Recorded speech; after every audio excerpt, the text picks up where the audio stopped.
Hello, everybody. Happy Monday. It is February the 10th, 2025.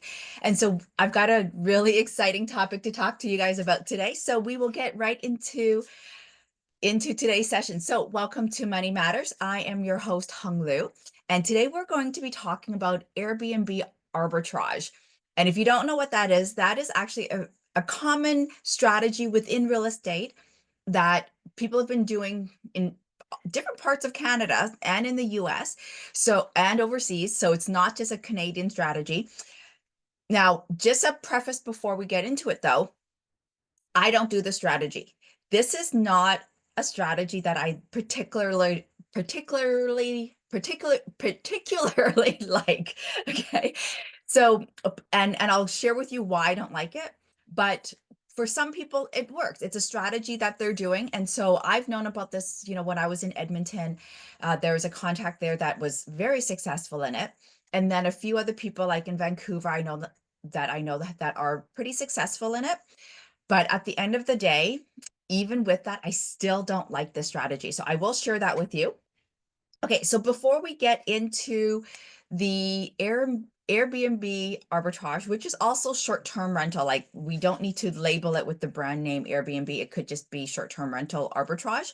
So we'll talk a little bit about that. So before I do though, let me share with you because yeah, and it's not an unfortunate thing. It's a great thing. I have a sponsor. Okay, so this is Digital Optimist. So if you are looking at improving your SEO, and my thingamajigger is a little bit slow there. If you are looking at improving your SEO, this may be a company that you want to look at. So this is owned by Suzanne, and she provides affordable SEO strategies to refresh your website and boost visibility. So it's all in here. When I was navigating through this, I realized that she actually provides a lot of sort of free events, free coaching along the way. And so highly recommended that if you're looking to improve your website, improve your SEO. I am not a tech person, so I can't even explain to you what SEO means, or like like my tech level is turning on and off the computer. If you've been following me for the last, I don't know, year and a half that I've been doing these broadcasts, you know some of the tech challenges I've had with doing these. Okay, so the upcoming events that Digital Optimist does. So here, for example, what I was really interested in is that tomorrow she does this tech talk, which is the SEO hour. And you basically join and chit chat, and she'll teach you some stuff about SEO. Okay. I don't know how that works, but I'm just saying that there's that option there. Okay. So thank you to Digital Optimist for providing us with sponsorship. And yeah, let's dump right into the Airbnb arbitrage. Okay. So now, because this is a real estate strategy, and one that I don't really like at the end of the day, I am going to share with you guys the numbers on it, but please go and check with somebody else before you implement or don't implement this strategy, because I'm saying it's not a great strategy. Okay, so short-term rental arbitrage is where you rent somebody's property and you become the tenant for them, and then you rent out their unit to short-term renters or midterm renters. Okay, in this case, we're just going to focus on short-term rentals here. Okay, the reason why I don't like this strategy is because short-term rental is a lot of work. It is very, very time consuming. It is not passive at all. Yes, you can go and hire somebody else to do all that, but then that takes away your profit. And there's already so little profit in short-term rentals arbitrage to start off with. Okay. Now, if this is a property you own and you do short-term rentals, completely different strategy. Okay. This one is where you're renting somebody else's property and you become their tenant. That means you're signing a lease with them. Okay. So one reason that I don't like this is because it's a lot of time, physical time and energy to do it. The second thing is because you're renting from somebody else and you're signing usually a 1-year lease. Okay. So for me, that's a huge risk because let's just say for some reason, like in Vancouver, they have this like restriction on short-term rentals. You physically have to live there. It's part of your primary residence. Or say in Toronto, right? If those rules suddenly change and you're stuck with a 1-year lease on a property that you don't physically live in, and then you turn around and you try to short-term rental it, you're going to be hit with some licensing fees, some additional registration, and you may not fit that requirement of being able to short-term rental, which then means you're stuck with this lease with the landlord because you still are contractually obligated to complete out the lease. Okay, so let's jump into the numbers here. So I've come up with a spreadsheet that takes into high season and low season because, regardless of where you do this, you're going to have high and low seasons. Okay. So the green cells are the ones that we input numbers into. Okay. So let's jump right into it. So let's just say the high season rate is $100 a night. Okay. Yeah. So the nightly rate. And during the high season, we have about 75% occupancy rate. Okay. Yes, you could target 100%, and yes, you could put in 100. I would suggest that you never really put in 100 because there's always that changeover rate. There's always, some unknown cancellation. And yes, you can charge people even if they cancel, like a cancellation fee and all that. And there's this thing where it's like, okay, there's no refund after a certain time. Okay, I totally get that. Okay, so let's just run the numbers at 75% and see what happens here, okay? So $100 per night during high season and then 75% occupancy. Now, during low season, we're talking about 60 dollars a night. And then the occupancy rate is 25%, okay? So the nightly rental nights per month is about 30. Okay, yes. Okay, some Februaries there's 29. Okay, we're just running just a generic idea here so that you can see what the numbers look like for short-term rental arbitrage.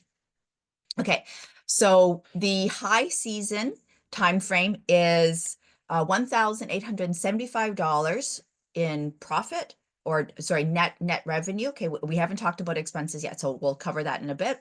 And then we're doing $375 for the nightly revenue for low season.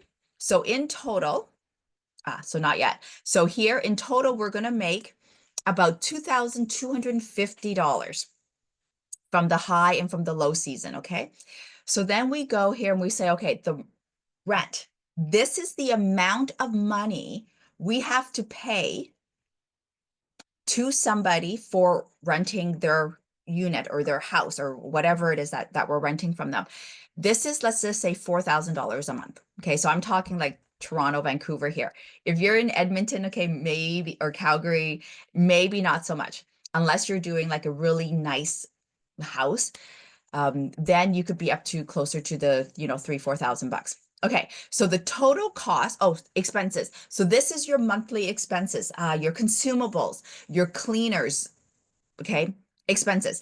So your utilities, especially if you're going to be renting somebody's place, you may need to take over the utility bill as well. Okay, so I put in a placeholder here for $500, not a lot, but just to show you the numbers here.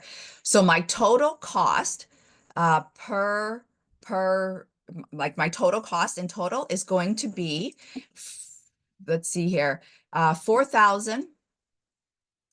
Let's see here, 4,000. Oh, so here, expenses, rents.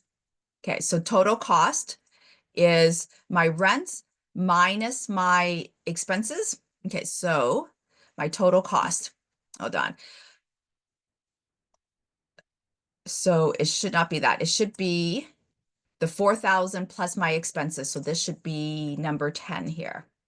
Let's see. So 9 plus 10. Okay. So that means that my total cost is whatever my rent is plus my expenses. So $4,500. Okay. So during the high season, I'm going to make about, Okay, so during the high season for my profit, I'm, not making that much money. Because if you see it on this monthly amount here, I'm making $1,875 a month. And then on the low season, I'm potentially making $375. Okay, so now this number here, the way I'm calculating this one here is I'm saying 30 nights. Okay, and 30 nights minus my expenses. Okay, that's not the right formula either. So let's go back in here and we're going to go, my monthly profit for this season is, and I'm going to times that by, let's say 4 months. Okay, so the monthly profit, oh no, that's not right either. Okay, estimated high, oh, I see. Okay, so it's going to be the total cost minus my 1875. Okay, and my low season profit is going to be my 4,500 minus my low season revenue. Okay. Oh, sorry, it should be the other way around. Okay, so 8 minus 11 here. Okay, and this one should be 7 because we're paying out more money than money coming in. So during the high season, I'm actually losing $2,625. And on the low season, I'm losing way more money. So in this case, it wouldn't make sense to rent a place for 4,000 where the nightly rate is only $100 a night. Okay, so now let's just say we're renting a big house, and so then the nightly rate on that would be, let's say $500. Would that make a difference? And then during the low season, maybe 250. Okay, so at this point here, the high season would make money. Okay, my monthly profit would be $4,875 a month. Okay, so now for the low season, maybe you don't discount it so much. Maybe you only run, like you only discount it at say 350. Okay, now you see you're still not making a huge profit there. Okay, so let's see here. So the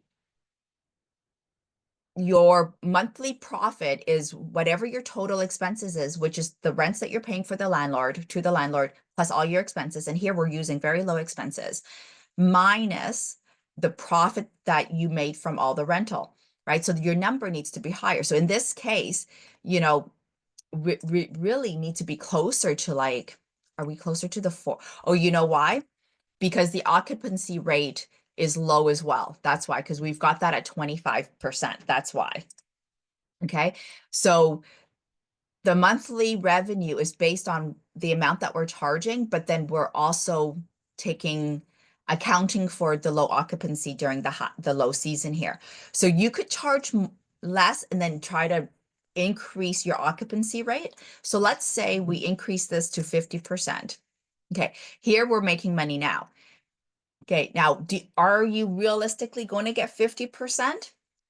I would say not really. I say you would be closer to the 25% because you're not going to have people coming on a regular basis. Like you could do Christmas high season as part of a high rate or a higher rate. But then for the rest of December and maybe for the rest of January outside of the Christmas and New Year's, that's the only time you're renting it out. Okay. Now, if you're in a place like Whistler, where there's winter season and summer season, then your nightly rate for your low season is still pretty good. And you could probably go up to about 70% if you're in a place like Whistler where there's summer and winter activities to draw people in. Okay, so let's go back here. I'm going to put 200 here because I sort of want this to be as realistic as possible. Okay, so in this case here, let's just say for the low season, we're actually losing money per month. Okay, so which means, and here we have an initial setup of 2,000. So that's really, really cheap if you're doing a whole house. If you're doing Airbnb, like an arbitrage, you may be able to get the landlord to give you furniture. Okay, now you also need to account for replacement of furniture or cost of furniture as you go on with this. Okay, so the 2,000 may not be a realistic number to start. I would probably put down maybe at the low end, $5,000 if you're doing a whole house. And then the expenses per month, if you got a cleaner in for 3 hours, and let's just say you got two cleaners in at 3 hours at $40 an hour, two cleaners at 3 hours for $40 an hour, you're looking at $240 just for one cleaning. Okay. So that's the other thing with short-term rentals is that you need to account for this cleaner. And if you're doing minimum of 3 night stays and people are staying 3 nights, well, then you're doing a double clean every week if you're at 75 to 100% occupancy. Okay. So ideally you want like a 1 week stay or longer because then you don't have this cleaning costs as often. So 500 is sort of on the low end here as well. Okay. So now let's go into these numbers here. So your break even occupancy number, okay, is, I put a note here, okay, is the number of, is the percentage that you actually have to book out in order to just break even. Okay, based on your expenses and your rent. So in this case, what they're saying is that really you just need to rent out 2 nights a month and you would be breaking even. Okay, so you do need to take that with a grain of salt here because if you're just doing low season and you rent out those 2 nights or, like if all your stuff is just on low season, then you're not going to do it. Okay, like you're basically going to lose money here. Now, if you do the blended profit. So you take all of your high season and your low season, you blend that together, you are making roughly about $56,000. Okay, not a bad return. Okay, so now what we've done here is we've just said okay, hold on here. Let me update this formula here. I think when I added one new row, it didn't bump everything down properly. Okay, so here we go. So if you take 6 months of high season and 6 months of low season, okay, 6 months of high, 6 months of low, your profit, your annual profit here is $10,000. Okay, so not a huge return if you look at that. Okay, so is it worth putting in so much time and energy for that $10,000? Okay, because, if your nightly low season doesn't come up to 25, okay, then you're 25%, then you're going to be taking a hit. So now let's go up to 90% on the high season. Okay. Now look at that. Just by getting that extra 15%, you actually increase your profit quite a bit there. Okay, because now every single month you're actually going to be making a couple of $1,000s more. Okay, and so that extra 2,000 is over 6 months, right? It's about 10,000 bucks. So if you focus on your high season, maybe then you want to, you potentially could do better than just breaking even. So at this point, we're still doing a break even at four nights here. Okay, so then this one here is your revenue per available night on average. So this is a number that hotels and motels look at. So what is sort of like your average rate, right? And so here we're just doing a blended rate for the high and the low. Okay, now I notice that we're pulling in some wrong numbers here again. Okay, so the occupancy rate, high and low. So this one here is actually just based on the high, saying for 30 nights, oh, see, but we're doing 25%, so that's not right either, though. Okay, so I'll have to take a look at that formula. So I'm going to delete that so we're not looking at that or that one there. Okay, so this is one of those things where you have to sit down and really go through your numbers and understand, okay, does this strategy work? It's one strategy in, 50, 60 different strategies that are available in real estate. Like there's so many different ones. And you could sort of, combine this with another version as well if you wanted to. Okay, so this is the Airbnb arbitrage calculation sheet. Not one that I spend a lot of time on because I don't do the strategy, because when I look at it from a time energy point of view, it's not a strategy that I want to put my time and energy on because, one, I don't own the property. afterwards. I'm not paying down the mortgage. It's active income on top of that. Okay, so there you go. Thank you, everybody, for tuning in, and I will see you next Monday. Thanks, everybody.